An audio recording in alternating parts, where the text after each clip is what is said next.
Hey guys, welcome to our YouTube channel Study Regna. Today we'll discuss about BSc Honors Mathematics Semester 2.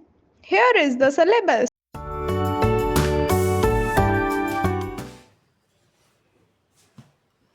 अब हम बात कर रहे हैं लीनियर कॉम्बिनेशंस ऑफ वेक्टर की.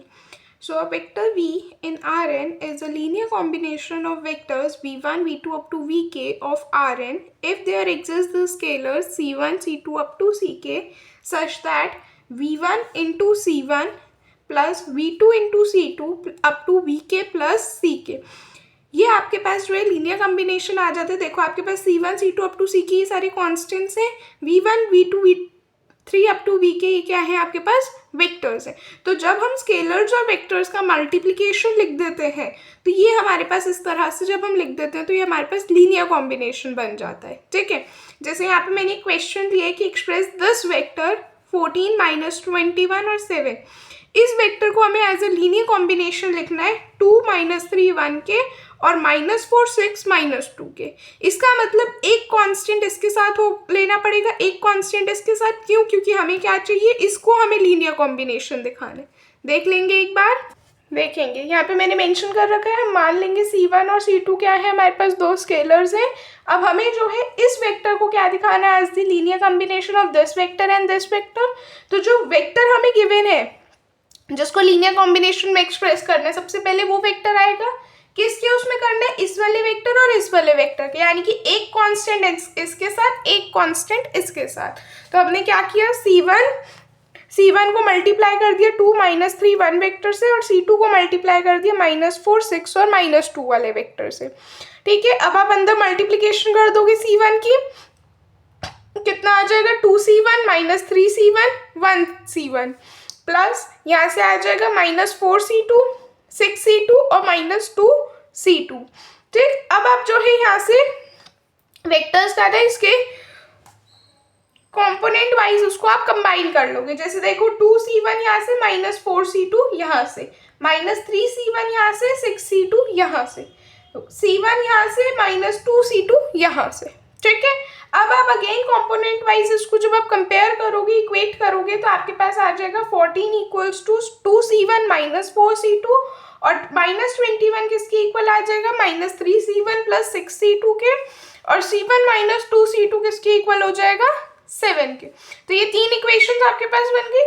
अब इन तीन इक्वेशंस को आपको या तो आपको गॉस जॉर्डन मेथड यूज करना है या गॉस एलिमिनेशन, जो भी आपको सूटेड या जो भी आपको अच्छे से आता हो. ठीक है, यहाँ पे जो है आप एलिमिनेशन या सब्सटीट्यूशन मत यूज करना, क्योंकि अब आप ग्रेजुएशन लेवल का पेपर कर रहे हो. इस पेपर के अंदर आपने जो ये दो मेथड सीखे हैं ना, गॉस जॉर्डन या गॉस एलिमिनेशन, जो भी आपको ठीक लगे आप उस वाले मेथड से करोगे. ठीक है, तो यहाँ पे जो है मैंने इस सिस्टम को सॉल्व करने के लिए गॉस जॉर्डन मेथड यूज किया है. इस मेथड में मैंने क्या करते हैं, आपको सबको पता है गॉस जॉर्डन मेथड, जो इक्वेशंस गिवन होती है सबसे पहले उसके कोफिशिएंट्स लिख लेते हैं. ठीक, एग्यूमेंटेड मैट्रिक्स बनाते हैं, उसके लिए सबसे पहले हमने ए के कोफिशिएंट्स लिख लिए, लाइन लगाई और यहाँ पे जो है कांस्टेंट्स लिख लिए, जो हमारा बी मैट्रिक्स होता है बेसिकली. तो ये वाला मैट्रिक्स आ गया. अब हमने क्या किया, यहाँ पे इसमें हमारा काम होता है कि हम इसको पिवट एंट्री बना दें. तो इसको पिवट एंट्री बनाने के लिए हमने क्या किया, 1/2 R1 कर दिया. ठीक है, तो ये 1 एंट्री बन गई. अब काम है नीचे की दो एंट्रीज को 0 करना. तो हमने जब ऑपरेशन लगाया तो ये नीचे की दोनों एंट्री 0 हो गई और साथ ही साथ जो ये बाकी के दो रोज थी ना, बाकी के जो कॉलम थे दो, ये भी 0 हो गए. हमारा ऑपरेशन कुछ इस तरह से लगा कि हमारी नीचे की दोनों रोज ही 0 हो गई, तो हमारा काम ही खत्म हो गया. हम सिर्फ हमारे पास एक इक्वेशन बची, c1 -2c2 इक्वल्स टू 7 और 0 इक्वल्स टू 0. ठीक है, ये वाली तो हमें, इससे तो हमें कोई काम नहीं आएगा. ये एक इक्वेशन है. इस इक्वेशन के लिए अब आप कैसे सॉल्व करोगे, नॉर्मली आप सॉल्व करोगे, आप मेंशन करोगे कि यहाँ पे ये जो कॉलम 2 है it is a non pivot column, तो इसका जो कॉरेस्पॉन्डिंग वेरिएबल होगा वो क्या होगा, x2. अच्छा, हम क्योंकि यहाँ पे हम c1 और c2 की टर्म्स में बात कर रहे हैं तो हम यहाँ पे इसका कॉरेस्पॉन्डिंग वेरिएबल क्या लेंगे, c2. ये क्या हो जाएगा, c2 इंडिपेंडेंट वैल्यू लेगा. तो इसका मतलब हमें क्या करना पड़ेगा, c2 की हम कोई भी वैल्यूज ले सकते हैं अपनी मर्जी से. तो हमने मान लिया c2 0 हो गया, c1 कितना आ गया यहाँ पे C2 को 0 रखा तो C1 की वैल्यू 7 आ गई। हो सकता है कोई बच्चा C2 की वैल्यू 1 ले ले, 2 ले ले, 3 ले ले, तो आप यहाँ पे C2 की कोई भी वैल्यू ले सकते हो, कोई एज सच पर्टिकुलर नहीं है। इसलिए हमने यहाँ पे मेंशन किया है यहाँ पे कि इसके पास जो है सेकेंड रो कॉलम के पास कोई भी पिवट एंट्री नहीं है। आप देखो यहाँ पे आपको ये बात लिखनी पड़ेगी कि सेकेंड रो में कोई भी पिवट एलिमेंट नहीं है, तो इसका जो कॉरस्पॉन्डिंग वेरिएबल होगा वो C2 बनेगा जो कि इंडिपेंडेंट होगा। तो इसलिए आपने C2 को आप कुछ भी मान सकते हो, तो हम एक फिक्स वैल्यू मान लेते हैं 0। ठीक है, तो C1 आ गया 7 क्योंकि हमें लीनियर कॉम्बिनेशन में एक्सप्रेस करना है। अब आप देखो, अब आपने यहाँ पे जो आपने यहाँ पे वैल्यूज ली थी ना, ये वाली वैल्यूज जहाँ पे आपने C1 ये लिया था और C2 ये लिया था, अब इस वाले में C1 और C2 की वैल्यू सब्स्टिट्यूट कर दो। तो हमने यहाँ पे सब्स्टिट्यूट कर दी, देखो ये सब्स्टिट्यूट की हुई मैंने वैल्यूज। अब अगर आप देखो ये 0 हो गया, तो ये वाला पार्ट अगर आप छुपा दो तो इस वाले पार्ट का अगर आप मल्टीप्लीकेशन करो, 7 2 ज़ा 14, यहाँ पे भी 14, 7 इंटू -3 -21, 7 1 ज़ा 7, तो लीनियर कॉम्बिनेशन तो सही आया, कोई गलती नहीं है। ये भी मेंशन कर दोगे कि इसको जो है हम इसको बहुत सारे तरीके से एक्सप्रेस कर सकते हैं, क्योंकि वो किस पे डिपेंड करते हैं, C2 की। मैंने 0 लिया, हो सकता है आप 1 ले लो, आप 2 ले लो, तो इसके पास जो है कैसे कॉम्बिनेशंस आ जाएंगे, मोर देन 1 वेज। ठीक है, ठीक है। सो ये वाली बात मेंशन करनी थोड़ी इंपॉर्टेंट है कि it can be expressed in more than 1 ways. ठीक है, अब हम आ जाते हैं नेक्स्ट टॉपिक पे। नेक्स्ट टॉपिक कहते हैं row space of the matrix. So row space क्या होता है देख लेते हैं। Let A be the m cross n matrix, then the subset of Rn consisting of all the vectors that are the linear combinations of row vectors of A। ठीक है, basically रो vectors को अगर हम डिफाइन करें तो हमारे पास ये एक वेक्टर है, एक मैट्रिक्स बोल दो A है जिसका ऑर्डर m क्रॉस n है। ठीक है, तो जो इसके कॉरस्पॉन्डिंग R1 के कॉरस्पॉन्डिंग वेक्टर्स क्या होंगे मेरे पास, A11 A12 up to AN, A1n, R2 के क्या होंगे, A21 A22 up to A2n। ऐसी Rn टाइम्स के अगर आप देखो Rn वेक्टर के लिए देखो तो ये आ जाएंगे, ये सारे क्या होंगे, कहाँ पे होंगे, Rn में होंगे, जो हमें किससे मिल रहे हैं, from the rows of A। इसको हम बोलेंगे row vectors of A। Row vector नाम से ही समझ में आता है, एक होता है रो स्पेस, एक होता है रो वेक्टर। रो वेक्टर नाम से ही समझ में आ रहा है ऐसा वेक्टर जिसको हमने रोज में लिखा हो। ठीक है, अब जो है हम ये एक एग्जांपल देख लेते हैं जिससे हमें जो रो वेक्टर और रो स्पेस का कंसेप्ट है वो क्लियर हो जाएगा।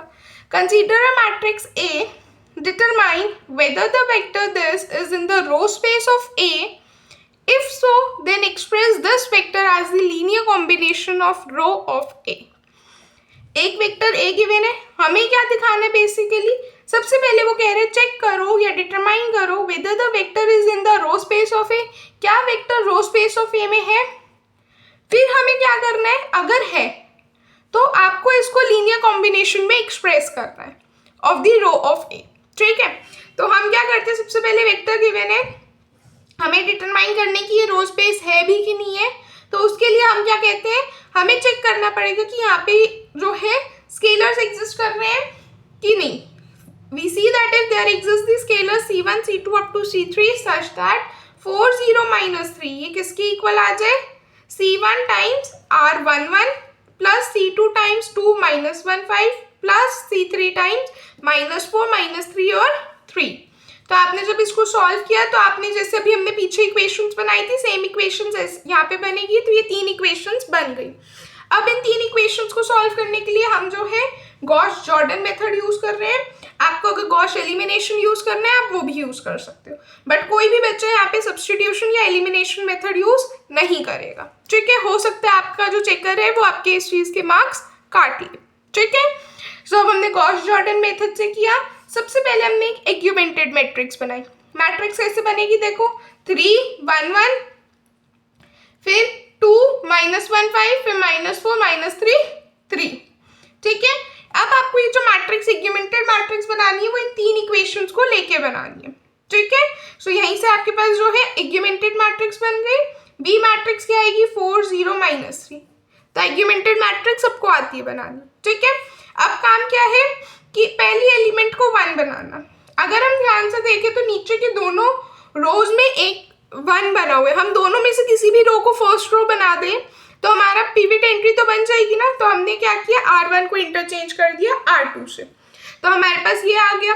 अब काम है इन दोनों को 0 करना, 3 और 1 को, तो यहाँ पे हमने इसको भी 0 कर दिया। अब काम है इस 5 को 1 बनाने का। यहाँ पे अब हमने इस 1/5 टाइम्स R2 ऑपरेशन लगाया, इसको भी अब हमने 1 बना दिया। अब काम है कि ये नीचे वाली एंट्री ये 0 बन जाए। हमने क्या किया, यहाँ पे मैंने अपना एक स्टेप कम करने के लिए मैंने नीचे वाली एंट्री को भी 0 बना दिया, ऊपर वाली को भी 0 बना दिया, क्योंकि मुझे पता है मैं गॉस जॉर्डन यूज कर रही हूँ। तो मैंने अपना एक स्टेप कम करने के लिए मैंने यहीं पे दोनों ऑपरेशंस लगा दिए ताकि मेरी नीचे वाली एंट्री भी 0 बन जाए और ऊपर वाली एंट्री भी 0 हो जाए। ठीक, सो अब हमारे पास यहाँ से इक्वेशंस क्या आ गई, C1 - 2 C3 = 4/5, C2 + C3 = 4/5 और 0 = -39/5। ये वाली कंडीशन पॉसिबल नहीं हो सकती, इसलिए हमने लिख दिया नॉट पॉसिबल। ठीक, अब आप देखो ये सिस्टम के पास जो है नो सोल्यूशन आ गया। So no values of C1 C2 up to C and C3 that together satisfy this equation. So thus it is not the row space, it is not in the row space form. ठीक है, अगर ये row space form में होता तो यहाँ पे आपके पास C1 C2 C3 की वैल्यूज आ जाती। ठीक है, लेकिन यहाँ पे इस सिस्टम के पास नो सोल्यूशन है तो हम कुछ कर नहीं सकते। आप सिंपली ऐसे मेंशन कर दोगे कि no solution, so thus no values of C1 C2 and C3 together satisfy to this equation. ठीक है, समझ में आया सबको? आई होप आपको आज का लेक्चर पसंद आया होगा। स्टिल कोई डाउट्स आप कमेंट सेक्शन में पूछ सकते हैं। नेक्स्ट टॉपिक के लिए बने रहें, तब तक के लिए चैनल को लाइक करें, शेयर करें और सब्सक्राइब करें। Thank you everyone.